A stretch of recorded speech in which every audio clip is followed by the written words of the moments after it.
Hey, what's up, guys? I am here to give you my WWE RAW review. Now, me and Adam, he is actually sleeping over my house right now. Adam, uh, we were both going to give you the RAW review, but Adam stayed up really late last night, so he's exhausted. So he fell asleep during the show.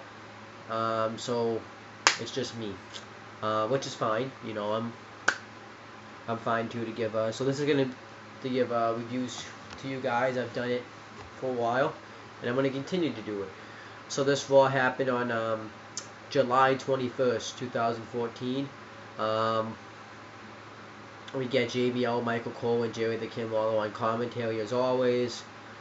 Triple H comes out, talks about how Plan A didn't work, that John Cena's still the champion, and he references how the internet fans usually when they see something bad that happens with the WWE, that they just rage about it on the internet and threaten to stop watching the company altogether. So I like that reference. But he says he's gonna find a new opponent for Cena. So yeah.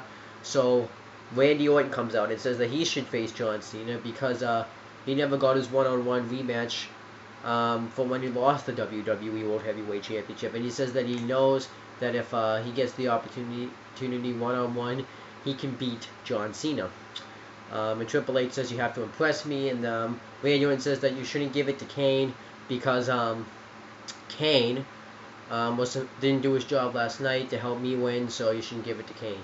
Then Kane comes out and says you shouldn't give it to Randy Orton, you should give it to me. I know I can beat John Cena if given the opportunity. Roman Reigns comes out, says that no one wants to see John Cena versus Kane. No one wants to see John Cena versus Randy Orton again. And they want to see Roman Reigns versus John Cena. And he says he's going to show you how it is or something. And he gives Kane the Superman punch, and Triple H and Randy Orton escape the win. And Triple H makes a match between Roman and it's going to be a handicap match. It's going to be Roman Reigns versus Randy Orton and Kane. And so we get that match. It was okay. Kane and Randy Orton are having miscommunication. They're not getting along.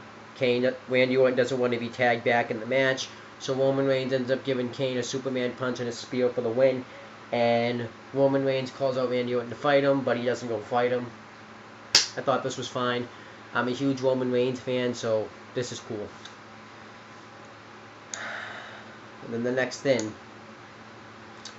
Cameron, Eva Marie, Alicia Fox, and Rosa Mendez are backstage. And Stephanie McMahon comes up and gives them a pep talk saying we need to destroy Nikki Bella to show her sister why she should never have left the WWE.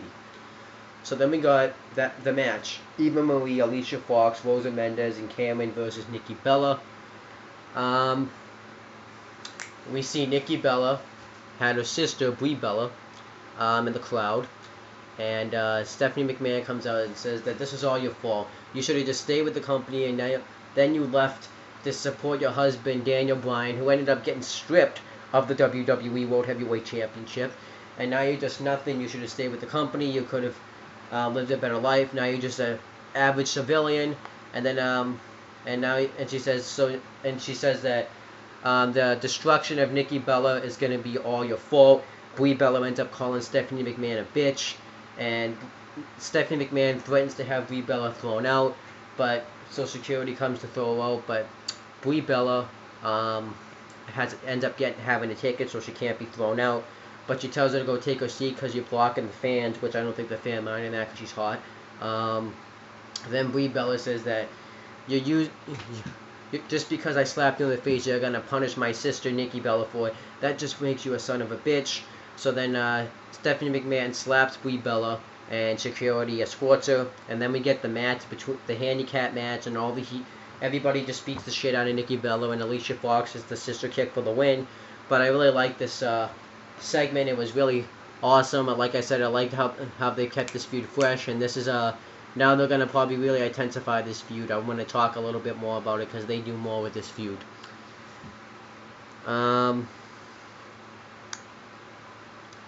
We get Bo Dallas versus Damian Sandow. Damian Sandow is dressed as LeBron James and references how LeBron James left the Miami Heat to go to the Cavaliers, which is in Cleveland. I think that's what the team name is called. So then he just makes a bunch of F's and says Cleveland, and I'm gone. And then they were in Miami, Florida, so obviously they got him a ton of heat, which was good. Bo Dallas wins with the Bulldog. Yeah, I think that's what it's called. And does his victory lap afterwards. I liked it. It was fine. Bo Dallas obviously was the face because of what happened. And we were supposed to get the highlight reel. That's Chris Jericho's show with Bray Wyatt. But we didn't get that. The Wyatt family, which consists of Bray Wyatt, Luke Harper, and Eric Rowan, they ended up attacking Chris Jericho in his locker room during the commercial break. They beat the shit out of him, and Bray Wyatt hits his sister Abigail in the corner of the locker rooms. And Bray Wyatt just talks about how Chris Jericho, he may have won the battle, but he doesn't care about that. He just wants to win the war. How Chris, same old stuff. How he didn't save Y2J, all that stuff.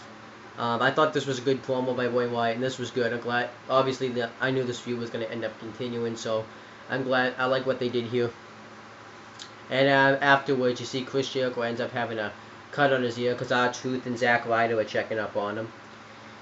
And then we got the next match. It was The Miz versus Dolph Ziggler.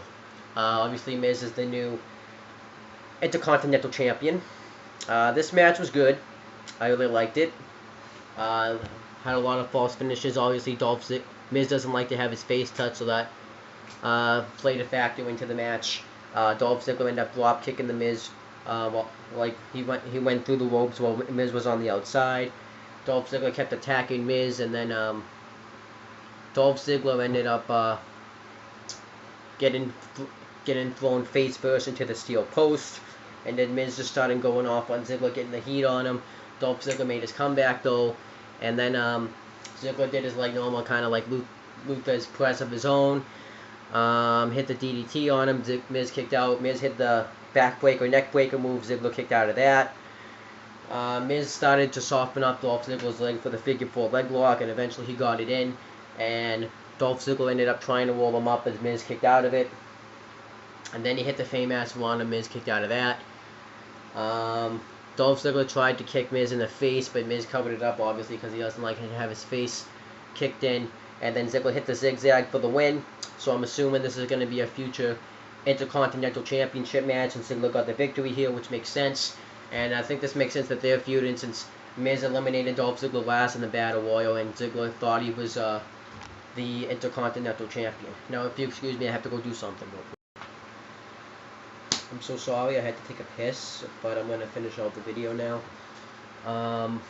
So I was on Dolph Ziggler versus Miz. I had just finished reviewing the match. Let's see, Triple H was backstage. Seth Rollins wants to get in the championship match. He wants to be the one to face John Cena at SummerSlam because Dean Ambrose keeps interfering in his opportunity to take his Money in the Bank briefcase, but Triple H talks him out of it. And then Cesaro comes up. Now, this is going to be a little bit of a rant here. I have a question. Why is Cesaro... Now, he says that he should be the WWE World Heavyweight Champion because if you put him in any title match, he will get the job done. Now, I have a question. And then he says that he's no longer a Paul Heyman guy. He wants to be an authority guy. I'm pretty pissed about that because Paul Heyman... I think Paul Heyman was just now there for Cesaro until Brock Lesnar came back, which he did come back tonight. And I think Cesaro was just there until Brock Lesnar come back. So I think Cesaro was just like the placeholder until Brock Lesnar came back, which sucked. I mean, who's Paul Heyman really helped lately? He didn't help Curtis Axel really at all. I mean, he did the first few months, and then he went down to the mid-card, became a jobber pretty much.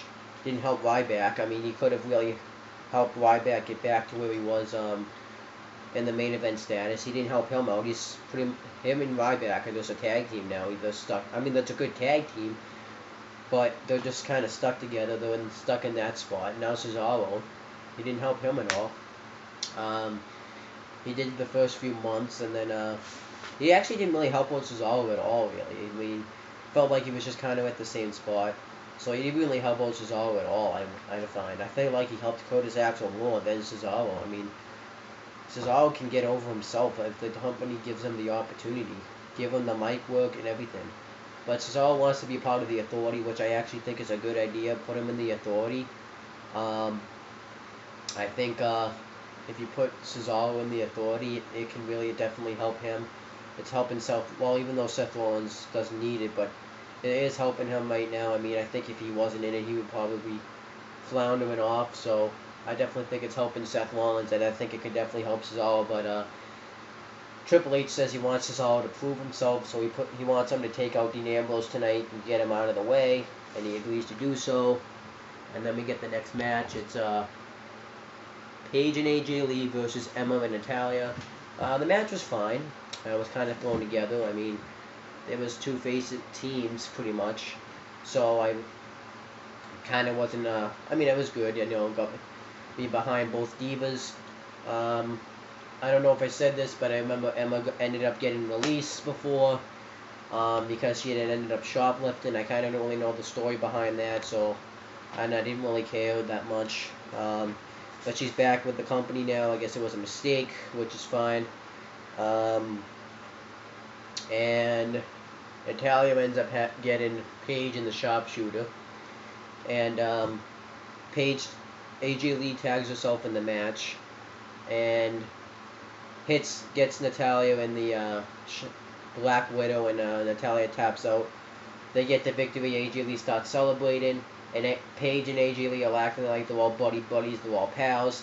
But then as AJ goes to leave, Paige pulls her hair down, and it finally turns heel, which was good. I think this was definitely the perfect time to do so.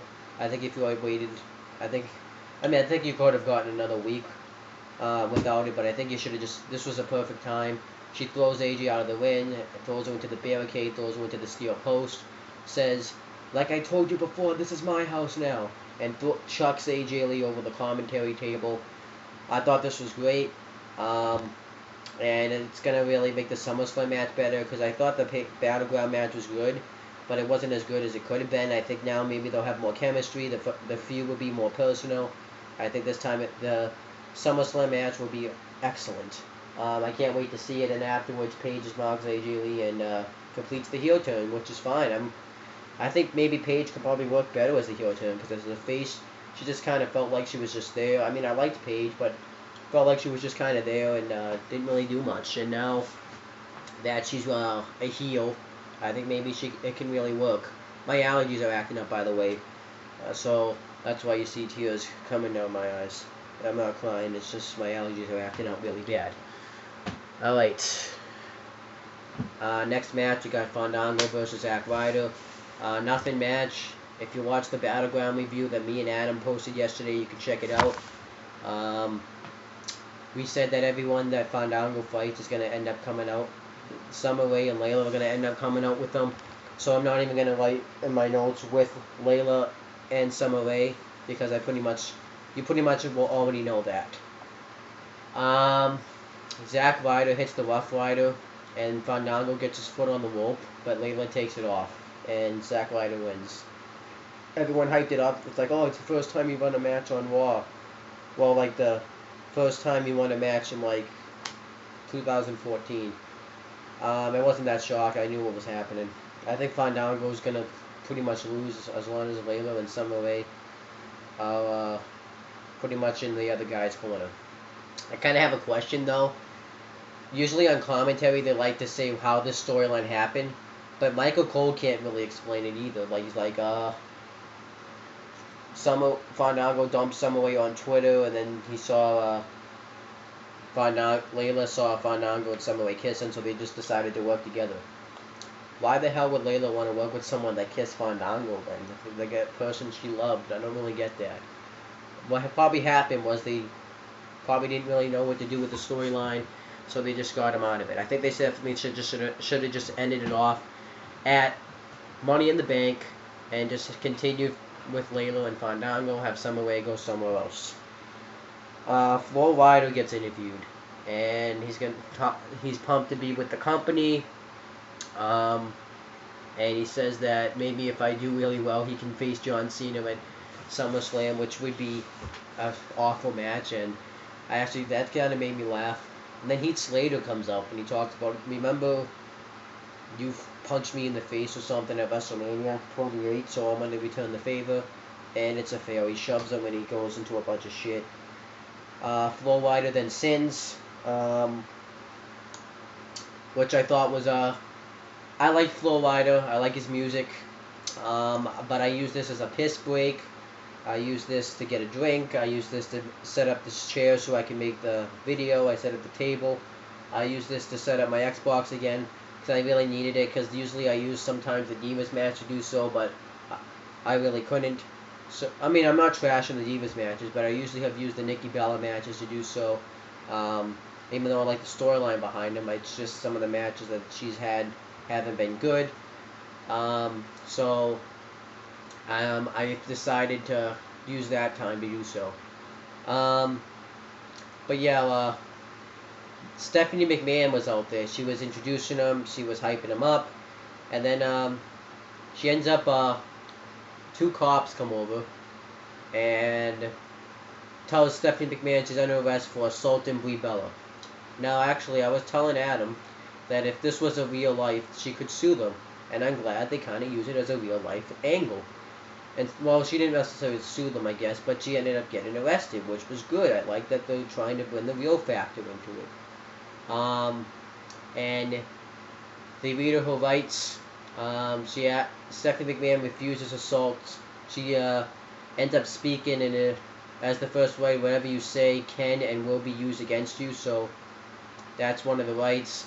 So that ended up happening to Stephanie McMahon, and they asked if she assaulted Brie Bella. She says yes, and then when Stephanie McMahon gets put in handcuffs, we see Brie Bella come up and they start getting into it. She's like, "This is all your fault. You'll pay for this." And then Brie also tells Brie Bella, "I'll arrest you." So then they take Stephanie McMahon away, and they're like, "I'm gonna take your badges." It was awesome. They go backstage and it's like, "What is going on? What are you doing? This isn't fair." She tells Stephanie McMahon, "Calm down." It's like, "How can I calm down? I'm scared to death. I'm going to jail."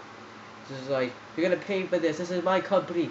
And then she ends up getting thrown into the police car, and him and Jimmy the lawyer or something are gonna go down to the police station and do something about it. But Triple H has to announce the title match, so he's like, "Oh, it takes a while to go get her situated in jail and stuff." So I don't really think she needs me right now. So that was, I think, a little odd that I think you should have just left somebody in charge, but you fired all your GMs, so you screwed yourselves there. And then we got Ryback and Curtis Axel versus Big E and Kofi Kingston. Kofi Kingston does a crossbody off the top to Ryback, and Ryback reverses it into a pin and gets the victory. Then afterwards, the weirdest thing is Xavier Woods comes in, says, "We've come to the top. We don't do this by kissing babies and all this stuff. We need to make a stand. We need to stop doing this. We have to get to the top." I don't know where this is going. It looks like this could be like an angle where they all become like a team, and 3MB tried to do when they weren't being used as well, tried to come together, but then it ended up being a joke. But I think they should take this one seriously. Xavier Woods came off as a heel, so I think they're going to make him a heel, and maybe you could turn Kofi and Big E heel and have them just run roughshod in the mid-card, and then eventually work their way up to the main event status, which won't happen. But the mid-card I could see happening, because I think it's time for Kofi Kingston to turn heel. He's been babyface this whole WWE one. I would like to see what he can do as a heel, because I hear he can do some good work as a heel. And then we got Rusev with Lana versus the Great Khali. I want to mention something about Rusev, because I've been reading some articles about Rusev.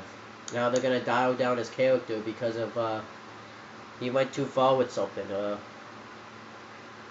With some sort of situation that ended up happening. They're going to dial him down, which sucks. We could definitely tell tonight they didn't go off on how great Vladimir Putin was.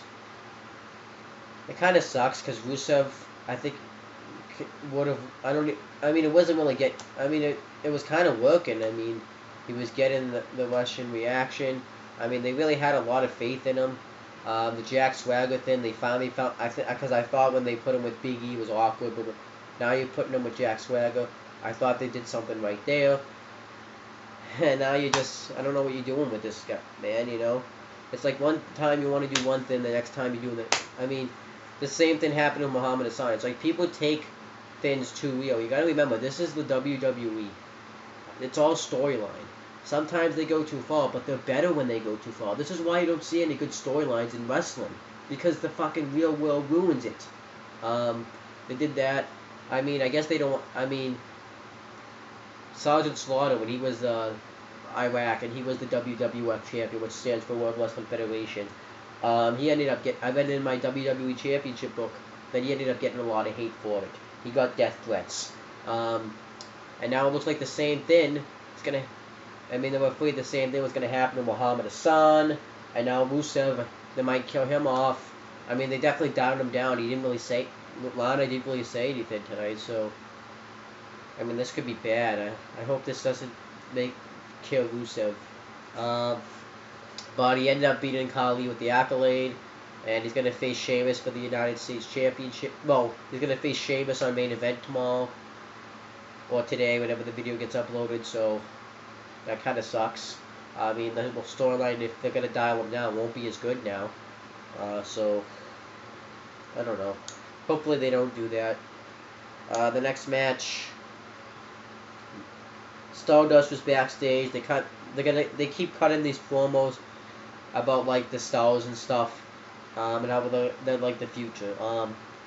I might just not even write these down anymore. I mean, they're fine. I think Cody Rhodes is playing the Stardust gimmick really well, but I think that it's just kind of becoming like the same kind of old shit. So we got Dean Ambrose versus Cesaro. This was a good match. Dean Ambrose went to dive on Cesaro and he caught him with an uppercut. Dean Ambrose ended up throwing Cesaro into the post, same thing there. They did DDTs, drop kicks, the clothesline moves. It was really good. And then Dean Ambrose hits Cesaro with a chair to the shoulder while he's around the post. And then he goes to do it, and he just starts going crazy, throwing a bunch of chairs in the ring. And Cesaro escapes, and that was it. I'm surprised they didn't do anything with the Seth Rollins Dean Ambrose feud, but maybe they felt like they would have just done the same shit, so they took a break from it this time. But they definitely should continue doing so, which they will. Then Triple H gets interviewed. He's going to go announce who the next person is, and Renee Young asks, shouldn't you be at the police station with your wife? And she looks at him. He looks at her all pissed, which was funny. And then John Cena's opponent for SummerSlam. It's Brock Lesnar. I'm just going to say right now, we all knew it's the posters, it's everything. I said this in my Battleground review and predictions that John Cena was going to win that Fatal 4-Way. It's Brock Lesnar, it was the poster, it was everything. But we were supposed to originally think that it was Randy Orton, but Roman Reigns came out and they brawled away. So Paul Heyman introduces Plan C. Plan C is Brock Lesnar. Paul Heyman talks about how Brock Lesnar conquered the Undertaker's streak at WrestleMania and how he's going to destroy John Cena at SummerSlam and all that good stuff. And that was about it. It was pretty much kind of what happened. The build for John Cena and Brock Lesnar is going to be good, though. I really think it's going to be good. They technically both have one victory over another. Brock Lesnar won at Backlash in 2003. Cena won in Extreme Rules 2012, which was the first pay-per-view I ever reviewed, which is really funny.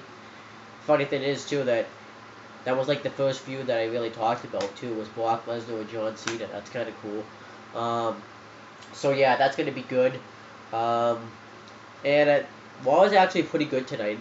You got the great Stephanie McMahon getting arrested at the Brie Bella angle. A good match between Miz and Ziggler. A good match between Cesaro and Dean Ambrose, which I think they will have better matches in the future, but this was a good finale. That Paige turned heel. We found out. The only thing I think maybe was the downfall was Fandango versus Zack Ryder. And I guess Brock Lesnar would be John Cena's opponent because we knew it was coming, so I didn't really care about that. But that's it for my Raw review, guys. All I have to say is peace out. And I have to edit these videos into 2 videos because I just have to. So that's pretty much it, guys. All I have to say is peace